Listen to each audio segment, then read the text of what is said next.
Hey guys, and welcome back to my channel, Sleepy Baby. My name is Stephanie Vargas and I talk all about baby sleep, and I teach you how to get your baby sleeping through the night and make sure that your baby's getting the perfect or the best amount of sleep for them. Don't forget to like, comment, and subscribe to my channel so that way you don't miss out on anything I talk about that pertains to baby sleep. So this video is going to be all about naps. So what's the best way to put your baby down for a nap?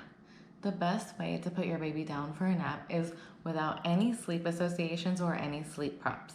Now, what are sleep props and sleep associations? What I mean by that is that you don't want to do anything to aid your baby into falling asleep. So if you feed your baby to sleep, then you don't want to do these things, because the problem is that they're gonna need those things to fall asleep every single time that they're falling asleep for a nap or trying to go back to sleep in the middle of the night. So it's not fair if you rock your baby to sleep, let's say during nap time during the day, and they wake up and it's time for play or whatever, and you go along about your day. It's totally not fair that you rock your baby to fall asleep for nighttime, but then at 3 a.m., you don't want to rock your baby to sleep. You just want them to go back to sleep on their own, you know what I mean? So they will need you to rock them to sleep again in between sleep cycles at 3 a.m. if that's what they are used to you doing for them. You're helping them get back into that, dreamland. Whatever you do during the day to get your baby to sleep, it's important that you do the same thing at night. As well as with sleep props, you don't want them to get used to something. Now, if you are totally okay with sleep associations and sleep props, then that's okay. But just know that it is much harder to help your baby get back to sleep on their own if they need a sleep association or prop. So for example, if your baby takes a pacifier and their pacifier falls in the middle of the night and they're not able to get it, they're gonna wake up and they're gonna need you to pop the pacifier back in their mouth in order to fall asleep, because that is one key thing that was in their routine to go to sleep that they had when it was bedtime, during their bedtime routine. The pacifier was part of it, so they got it initially to fall asleep. So during those transitional phases in between sleep cycles, they're gonna need that pacifier again. Now, if your baby doesn't know how to put the pacifier back in their mouth, guess who's got to do it? Mommy and daddy. So definitely, if your baby needs a sleep prop, you either teach them how to get it themselves. For example, the pacifier, you teach them how to put it back in their mouth by themselves, or you just completely get rid of it. Make sure you talk to your pediatrician about getting rid of the pacifier, and that if it's, see if it's okay with your pediatrician. But yes, get rid of any sleep prop. For example, the pacifier, feeding to sleep. Those are the two main culprit. You definitely want to avoid feeding to sleep, because you don't want them to get used to getting a feed every single time, so that way that they need to go to sleep. You want to feed them when they're hungry, not just because that's part of their sleep routine, if that makes any sense. And the way you do this, if let's say they need a feeding, breast or bottle right before bedtime, instead of feeding them to sleep, go ahead and move that feeding to the beginning of the bedtime routine. So let's say your bedtime routine is, you give them a bath, you give them a feeding, and then you put pajamas on and they go to bed, right? Let's say that's your bedtime routine. You want to first offer the feeding and then give them the bath, put the pajamas on, and put them to bed. That way, they're not falling asleep on the bottle or on the breast. They are falling asleep after the routine is complete. So that helps them cue melatonin and all these great things that help them go to bed. During the day, let's say they fall asleep on the boob or on the bottle, what you want to do is first of all, you want to keep them engaged. Okay, so keeping them engaged for the feeding provides them a full feeding versus getting just a few drops and then them falling asleep. So So keeping them engaged through the feeding awake, keeping them awake by either tickling them if they're a newborn, or, a baby that's 4 months plus typically doesn't fall asleep during a feeding.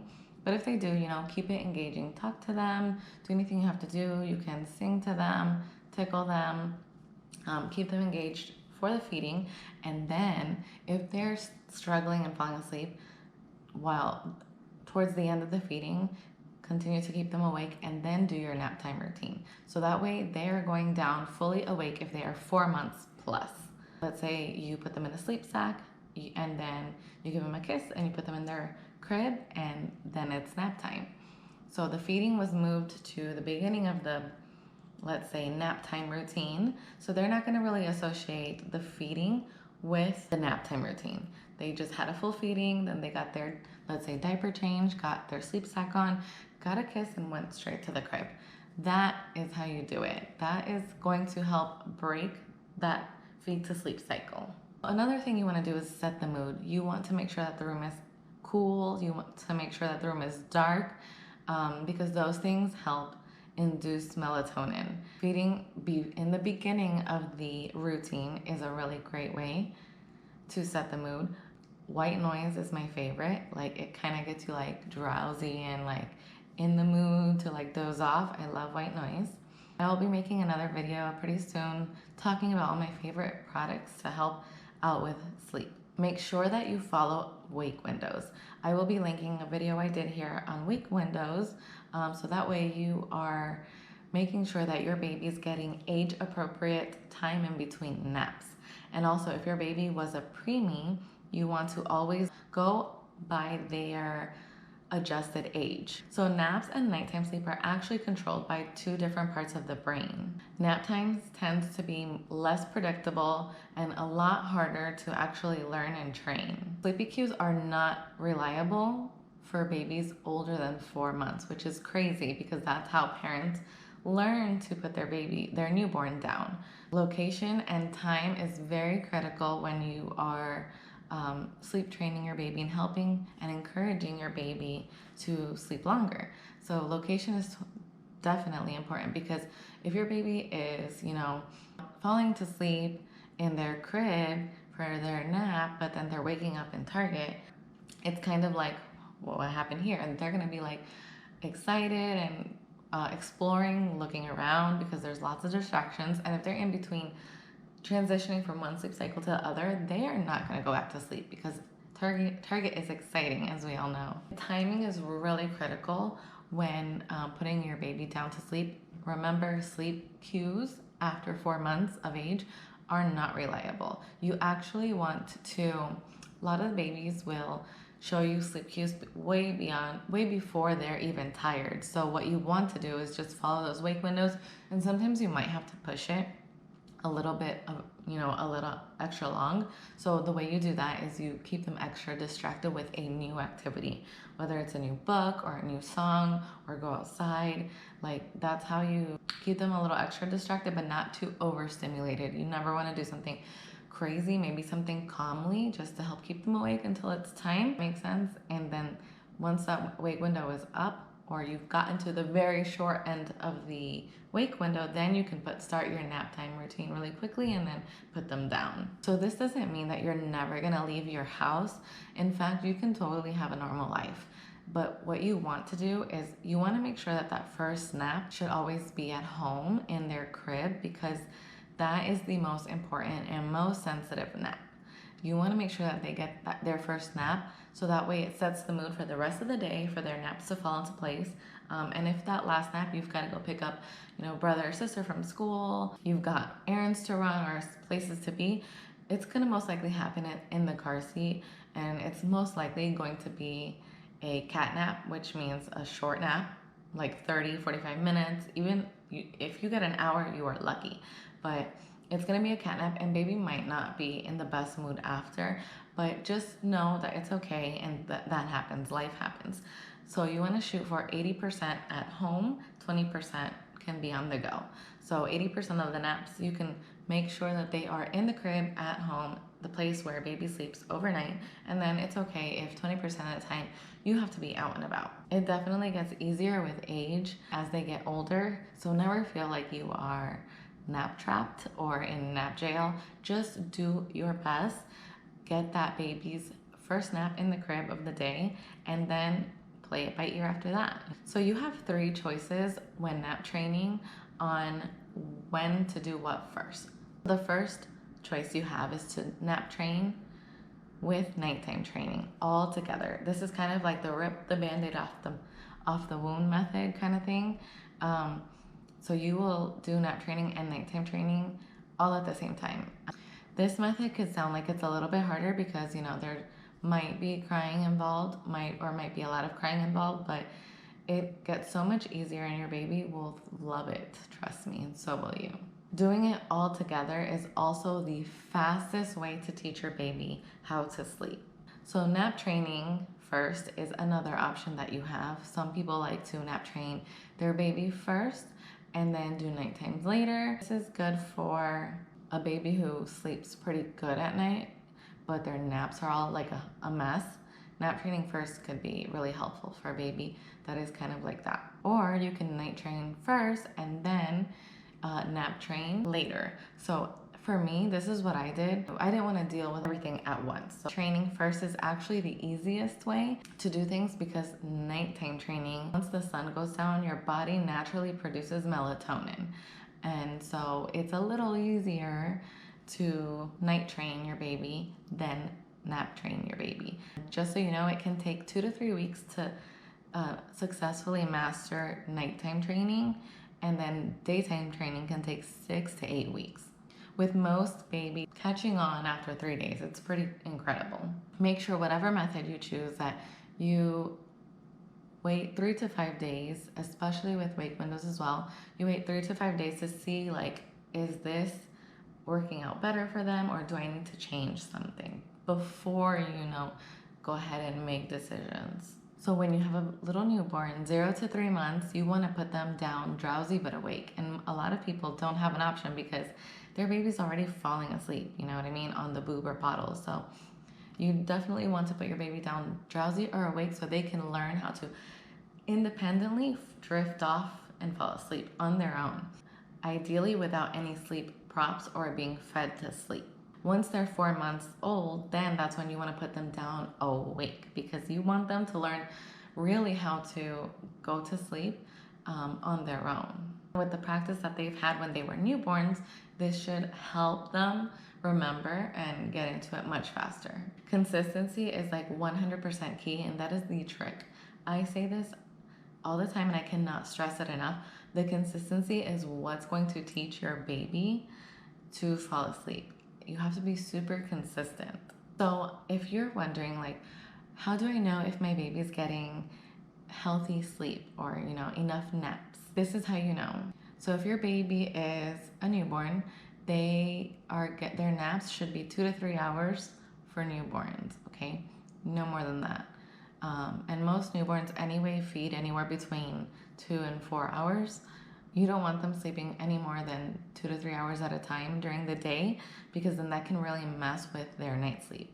And yes, you do have to wake your baby in the day if after a nap, if they are getting, you know, if they're going past that 2 to 3 hour mark for a baby, I would wake them because also run this by your pediatrician, but I would wake them because you don't want all of their sleep to be in the day. You want it to be at night. You want them to get just what they need for the daytime. And then if your baby is 4 months plus, then their nap should be 1 to 2 hours long.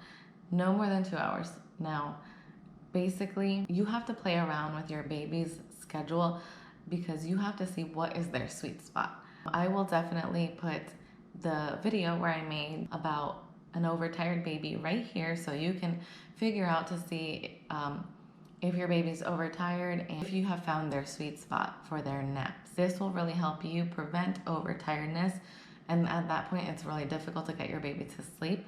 So once your baby's overtired, I would just drop everything that I'm doing that day or all the training that I'm doing and start again fresh the next day and put your baby down to bed slightly early so that way they can get over the overtiredness and get that sleep they need so they don't accumulate sleep debt. Because if they accumulate sleep debt, then it becomes a vicious cycle and it's hard to break. If your baby's sleeping 10 to 12 hours at night and they're content with their naps, and they fall into all those categories that I said, so 2 to 3 hours for newborn during the day for each nap, and then 1 to 2 hours for each nap for 4 months plus.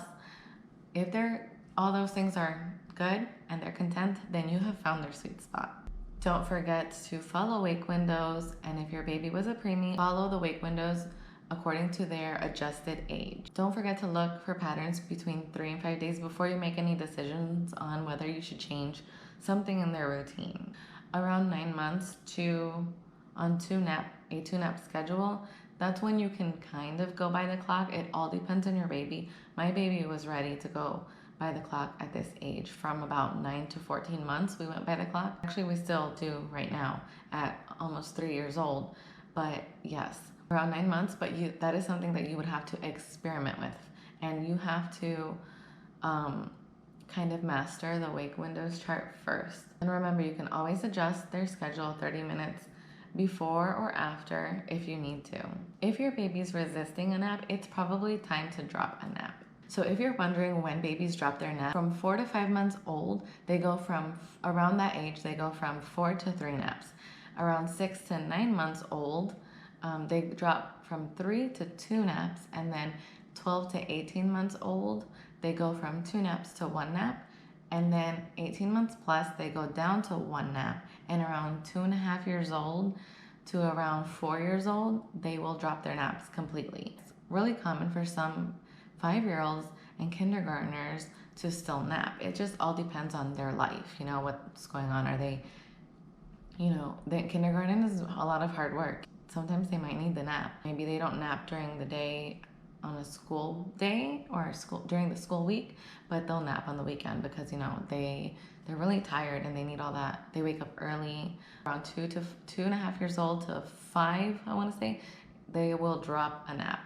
So to recap, nap time and nighttime sleep are controlled by 2 different parts of the brain. The best way to put your baby down to sleep is without any sleep props or sleep associations like feeding to sleep or a pacifier. Always set the mood every single time and follow wake windows according to their age. So that way you can make sure that they are getting the right amount of sleep that they need. Aim to get 80% of their naps in their crib wherever they sleep at night, and then it's okay if your life happens and you need to go out, so 20% on the go. Just know it might be a rough afternoon because your baby might be a little cranky, and that's totally normal and it's okay. Life goes on and tomorrow is another day. It gets so much easier with age. There are 3 different ways that you can nap train. Always put your baby down awake after 4 months of age so that way they can learn to go to sleep independently. Consistency is like the #1 thing, if anything, that you get out of this video. If you only get one thing out of this video, let it be consistency, because consistency is what will teach your baby, okay, it's bedtime, let's go to sleep. So make sure to like this video, subscribe, and comment with any of your questions down below so that I can help you out with baby sleep. Don't forget to grab my free wake windows chart down below in the comment or in the description box that I'll be linking, so you can actually print it out and put it on your fridge and share it with any of your caregivers. And then don't forget to watch the wake windows video and to watch the overtiredness video so that way you can see if your baby is overtired or if you've reached that sweet spot.